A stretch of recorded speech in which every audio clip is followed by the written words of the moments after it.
이 세상을 또 리더하고 또 세상을 또 변화시키는 사람들은 또 머리가 좋은 사람도 아니고 또 언어 능력이 탁월한 사람도 아니고 또 전쟁에서 큰 공을 세운 영웅도 아니었습니다. 그럼 어떠한 사람들이 또 세상을 리더하고 또 세상을 또 변화시키고 있느냐? 그것은 하나님 앞에 무릎을 꿇는 사람, 하나님께 기도하는 사람이 이 세상을 또 리더하고 또 주관해 왔다 하는 것이 또 성경과 또 세계 역사를 통하여 우리는 발견할 수 있습니다. SD 고든이라는 사람은 이렇게 고백했는데요. 오늘날 이 세상의 위대한 사람들은 기도하는 사람들이다. 바로 시간을 내어 기도하는 사람을 말한다. 그들은 다른 어떤 일에서 시간을 떼어야 한다. 다른 어떤 일도 중요하다. 대단히 중요하고 긴급하다. 그러나 기도만큼은 중요하고 긴급하지 않다. 이렇게 말했다는 거죠. 기도의 능력을 경험한 사람들은 인간의 어떠한 방법, 어떠한 노력, 열심보다도 기도가 더 중요하고 또 긴급하다라고 이렇게 말하는 거죠. 예수님께서도 기도 생활을 했는데 예수님의 기도 생활은 어땠느냐? 성경은 이렇게 말하고 있습니다. 새벽 아직도 밝기 전에 예수께서 일어나 나가 한적한 곳으로 가사 거기서 기도하시더니 말씀하고 있다는 거죠. 예수님은 하나님이셨습니다. 예수님은 기도하지 않고도 말씀으로 모든 것을 행하실 수 있습니다. 그럼에도 불구하고 어떻게 해요? 예수님이 기도하셨다는 거예요. 예수님의 사역이 밤늦도록 진행되었습니다. 회당에서 가르치시고 천국 복음을 전파하시고 또 귀신을 쫓아내시며 또 치유하는 이러한 사역들을 하셨습니다. 그리고 늦은 시간에 베드로의 집으로 들어가셨습니다. 내일의 사역을 위해서 충분한 휴식이 필요해도 불구하고 예수님은 새벽에 일어나셔서 한적한 곳으로 가서 하나님과 교제했다는 거예요. 하나님께서 오늘 바울을 통해서 오늘 본문에서 빌립보 교회 성도들을 향하여 또 오늘을 살아가는 우리 모두를 향하여 평강한 삶에 대하여 말씀하십니다. 자, 하나님 주시는 평강한 이러한 삶을 위해서 우리는 어떻게 해야 할까요? 오늘 성경이 말씀하고 있습니다. 자, 먼저 6절 상반절만 읽겠습니다. 아무것도 염려하지 말고, 첫 번째는 염려하지 말아야 한다라고 성경은 말씀하고 있습니다. 이 염려라는 단어는 아직 일어나지도 않은 일을 지레짐작으로 미리 걱정하며 두려워하고 있는 감정, 이것을 우리가 염려라고 한다는 거죠. 그래서 하나님의 평강이 충만한 삶을 살기 위해서 우리가 해야 할 일은 첫 번째, 염려하지 말아야 한다라는 거죠. 이 염려는 내가 내 삶의 주인인 그러한 사람에게 두드러지게 나타나게 된다는 거죠. 정말 이렇게 살아도 괜찮은 걸까? 또 어두워져가고 썩어가는 세상 속에서 내가 잘 또 견딜 수 있을까? 악인들은 잘 되고 선한 사람들은 핍박을 받고 있다는데 나는 괜찮을까? 그런데 오늘 바울은 아무것도 염려하지 말라라고 오늘 우리에게 권면하고 있습니다. 염려한다고 우리의 문제가 해결되지 않습니다. 바울은 그 문제들이 해결될 수 있는 방법이 무엇인가를 오늘 성경을 통하여 우리에게 구체적으로 말씀하고 있습니다.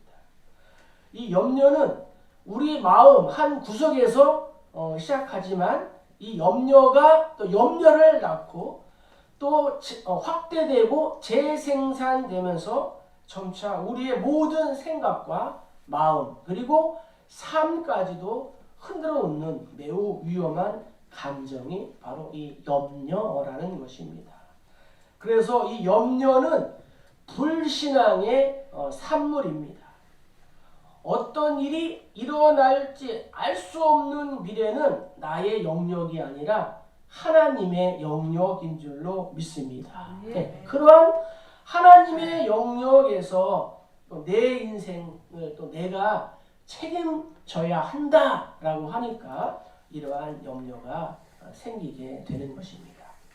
하루는 송사리와 잠자리와 개미 셋이 함께 모여서 놀고 있었습니다. 송사리가 말합니다. 얘들아, 나는 수영을 잘하는데 내가 수영하기에 이 강물이 모자라지는 않을까?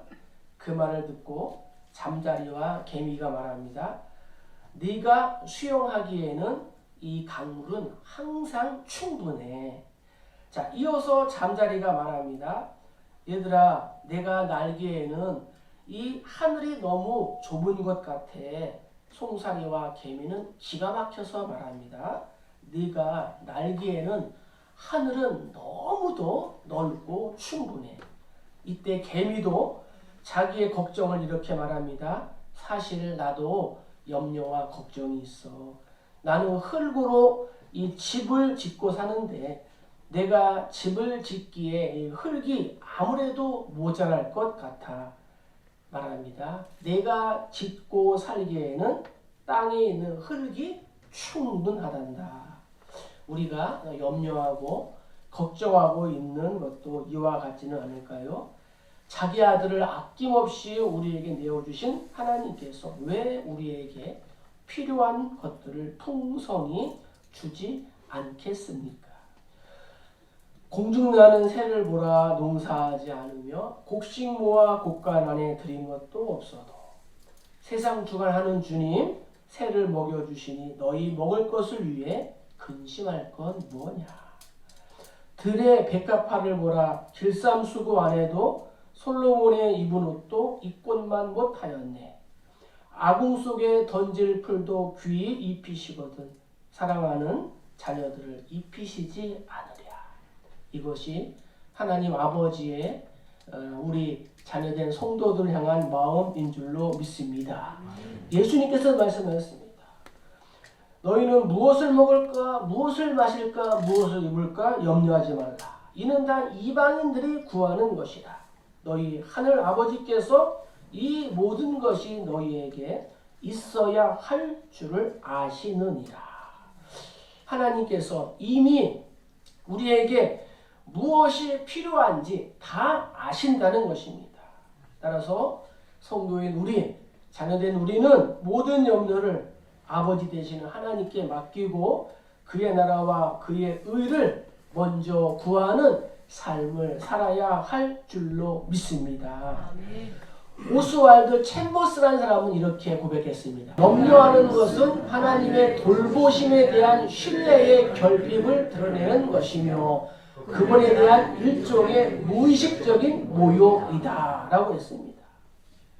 그래서 오늘 본문에 아무것도 염려하지 말고 라는 이 말씀은 현재 명령형이라는 거예요. 아니, 현재 지금 염려를 중단하라라는 거예요.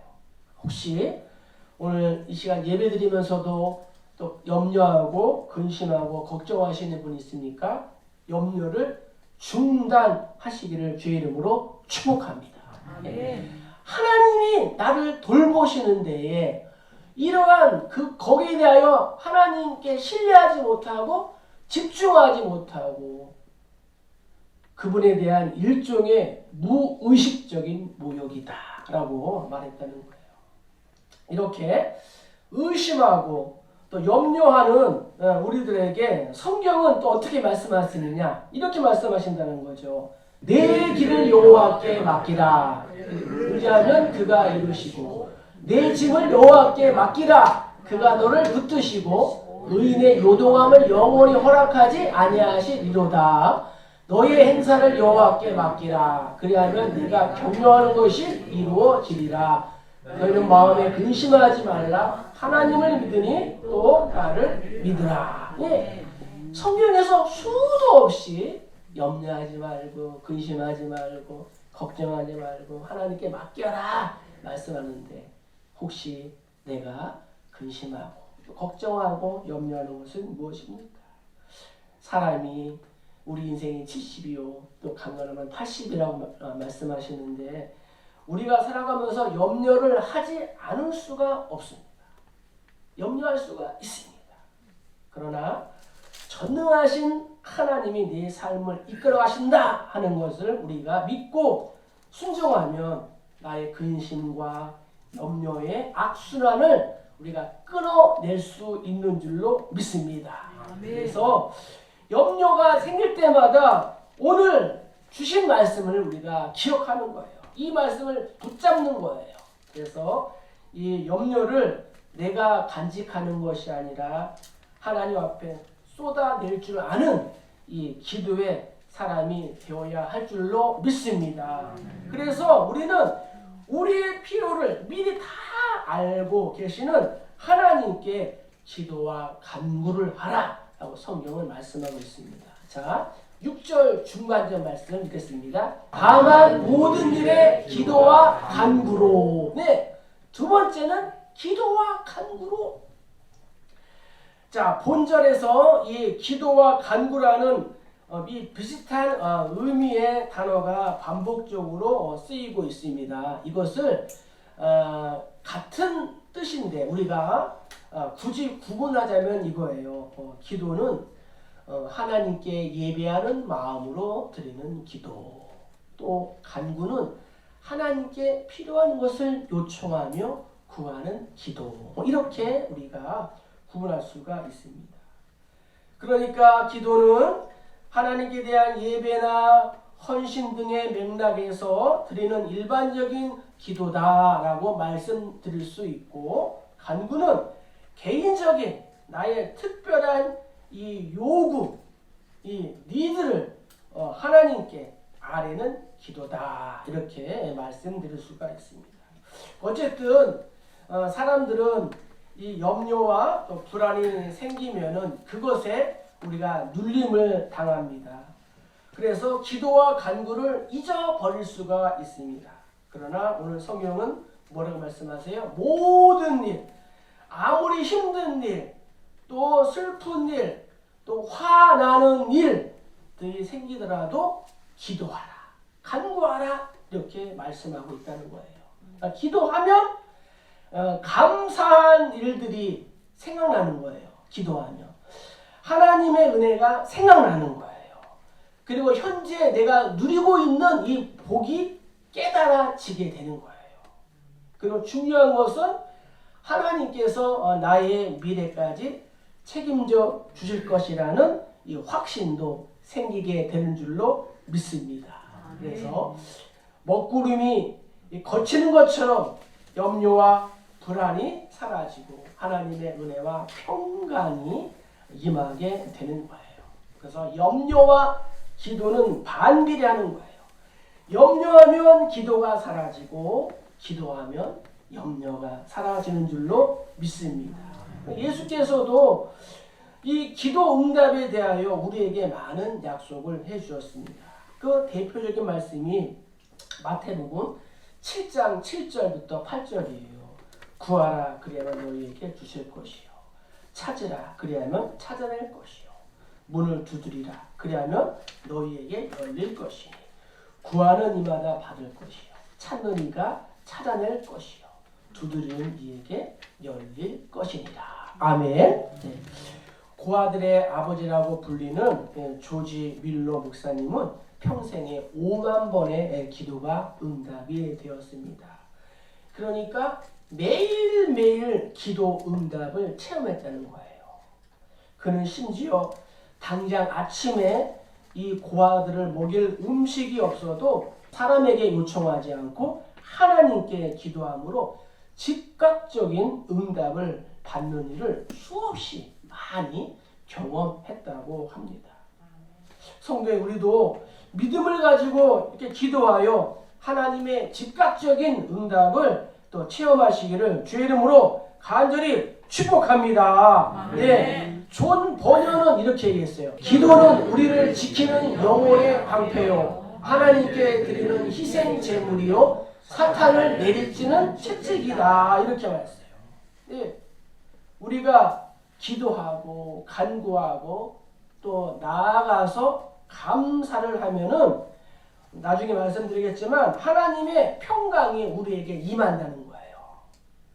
이 평강이 근심과 염려로부터 나의 마음과 생각을 지키며 악으로부터도 우리를 보호해 주신다는 것을 믿으시기를 주의 이름으로 간절히 축복합니다. 그래서 오늘 쓴 이 바울의 이 편지를 볼 때에 빌립보 교회에 어려움이 있는 거예요. 극심한 이 핍박을 곧 당할 것 같은 그러한 상황에 놓여 있는 거예요.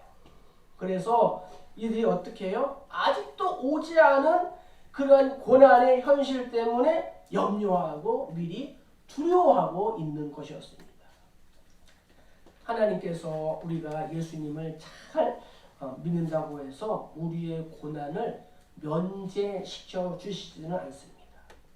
고난과 핍박을 피하는 것보다 더 중요한 것은 이러한 상황에서라도 하나님을 온전히 신뢰하며 하나님이 행하실 놀라운 일을 우리가 기대하고 기도하는 일인 줄로 믿습니다.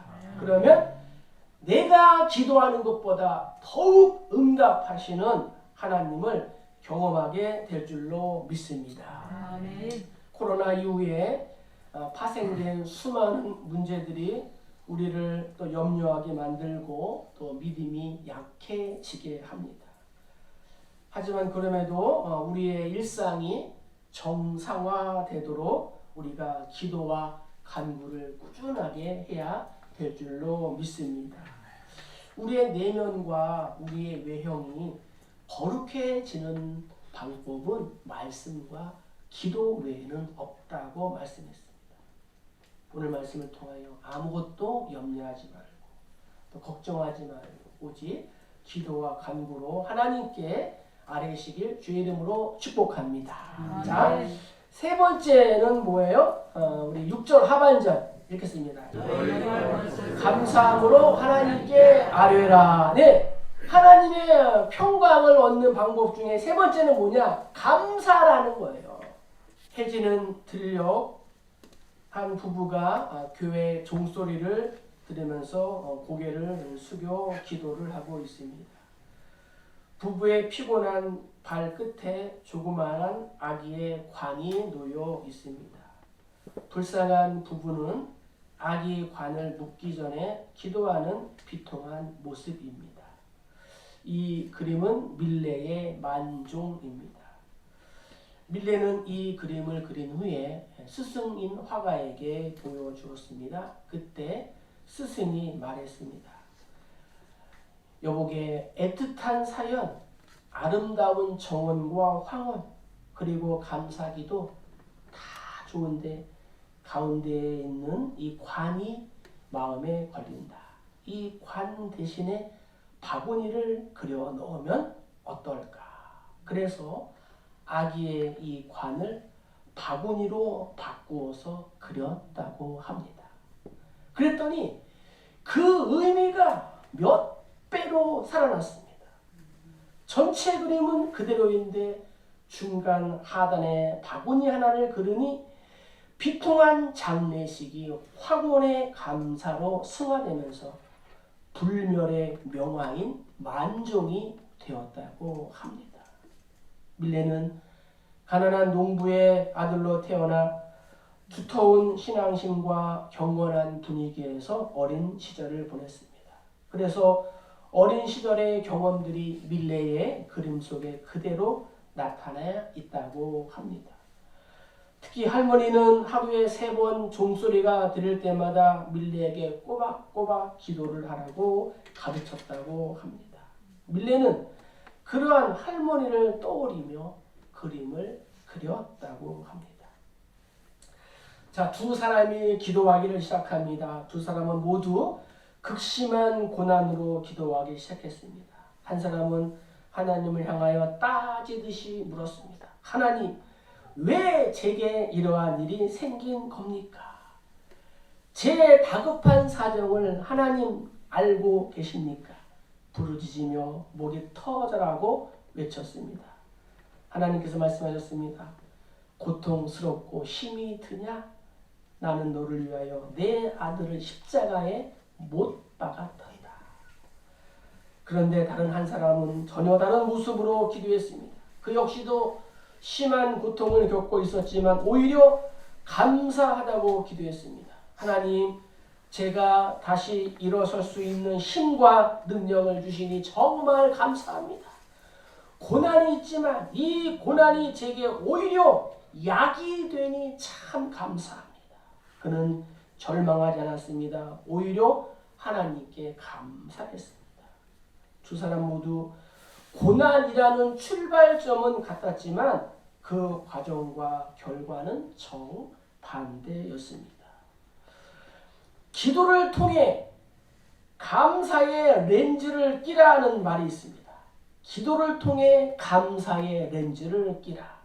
감사는 도움을 끌어오는 능력이며 이적을 창조하는 능력이라는 거예요.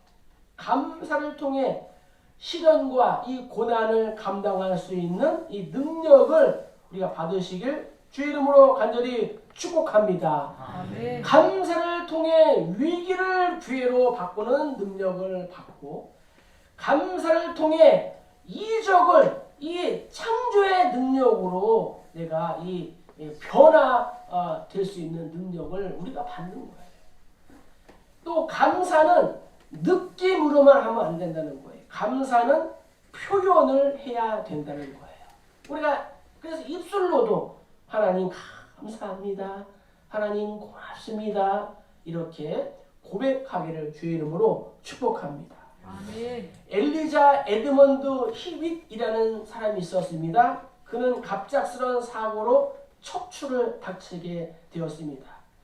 몇 개월에 걸친 병상 생활로 인해 신앙이 약화되어 원망과 불평이 쌓여져 갈 때에 입원실에서 청소하는 청소부의 찬송 소리를 듣고 그의 신앙에 감명을 받게 되었습니다. 그녀는 자신의 원망에 찬 이 병상 생활을 회개하며 찬송 가사를 쓰게 됩니다. 그 찬송이 바로 370장입니다. 주 안에 있는 나에게 딴 근심이 있으랴. 십자가 밑에 나아가 내 짐을 풀려내. 그 두려움이 변하여 내 기도 되었고 전날의 한숨 변하여 내 노래 되었네. 내 주는 자비하셔서 늘 함께 계시고 내 궁핍함을 아시니 늘 채워주시니 내 주와 맺은 언약은 영불변하시니 그 나라 가기까지는 늘 보고 하시네. 할렐루야. 아멘. 댁에 돌아가셔서 찬송가 370장을 펴서 한번 하나님께 찬양하시기 바랍니다. 아멘. 찬송가 상단 맨 위쪽에 좌측 위쪽에 영어로 엘리자 에드먼드 히빗이라고 써있다는 거죠. 주 안에 있는 나에게 딴 근심이 있으랴. 십자가 밑에 나가 내 짐을 풀었네. 할렐루야. 네. 이렇게 우리가 기도하고 감사하고 염려하지 않으면은 하나님이 주시는 은혜가 있다는 거예요. 자, 그것이 무엇입니까? 7절이라는 거예요. 그리하면 모든 지각에 뛰어난 하나님의 평강이 그리스도 예수 안에서 너희 마음과 생각을 지키시리라. 아멘. 하나님의 평강이 예수 안에서 우리의 마음과 생각을 지키신다라고 오늘 성경은 말씀하고 있다는 거예요. 오늘 예배하는 우리 모두에게 하나님의 평강이 임하시길 주의 이름으로 축복합니다. 아멘. 자, 평강은 무슨 뜻이에요? 이런 뜻이 있습니다. 아무 문제가 없는 평온한 상태가 아니에요. 내 삶에 폭풍우가 휘몰아치는 상황 속에서도 하나님의 관계가 친밀한 관계 안에 있는 것. 이것이 진정한 평강이라는 거예요.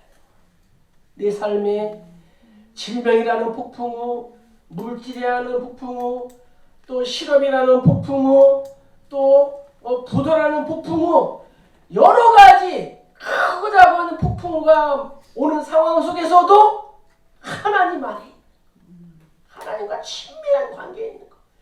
이것이 진정한 평강인 줄로 믿습니다. 아멘. 성경에서 찾아볼 수 있는데 하나님을 향한 무한한 신뢰예요. 여호와께서 말씀하시되 악인에게는 평강이 없다 하셨느니라. 악인에게는 평강이 없습니다. 또 여호와께서 자기 백성에게 힘을 주시고 여호와께서 자기 백성에게 평강의 복을 주시리로다. 할렐루야. 이렇게 고백했다는 거예요.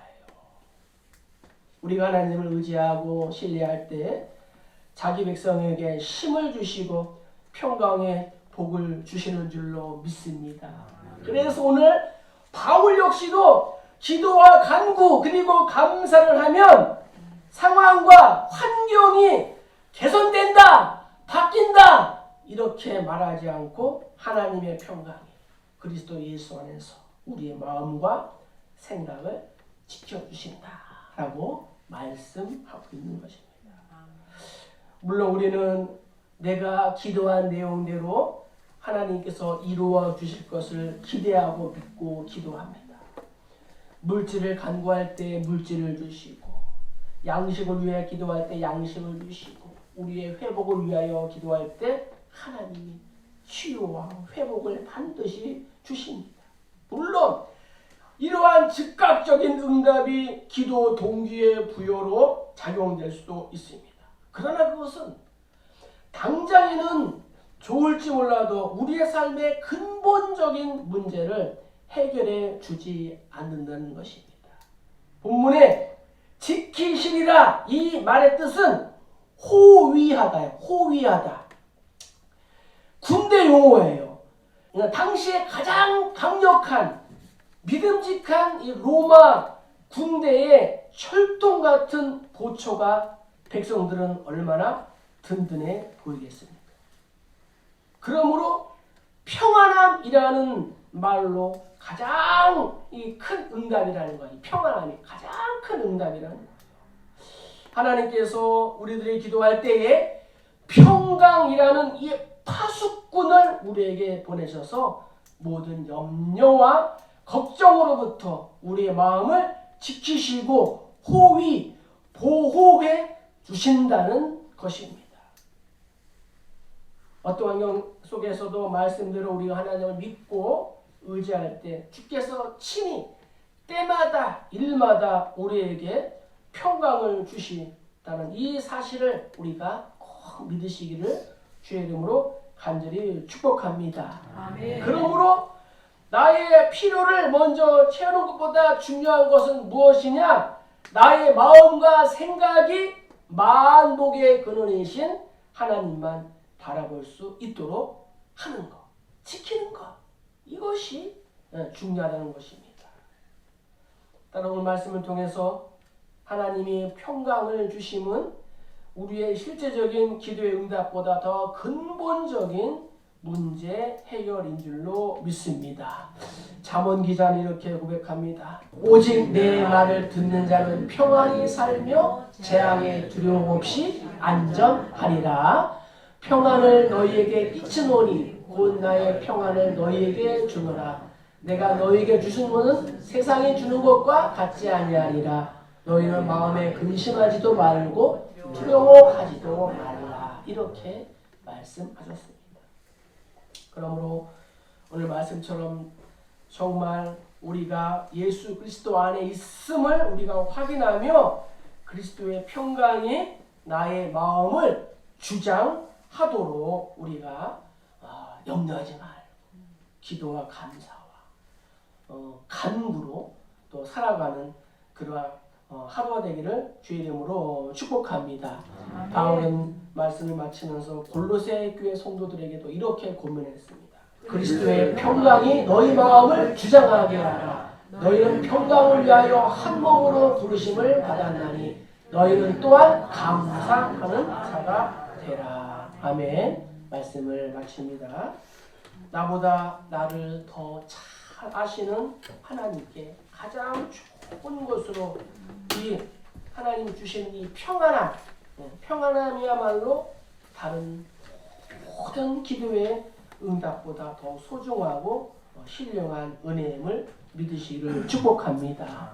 오늘 하루도 한 주도 평강의 주께서 친히 때마다 일마다 우리에게 평강을 주시고 또 주께서 또 우리와 함께 하시기를 주의 이름으로 간절히 축복합니다. 축복합니다.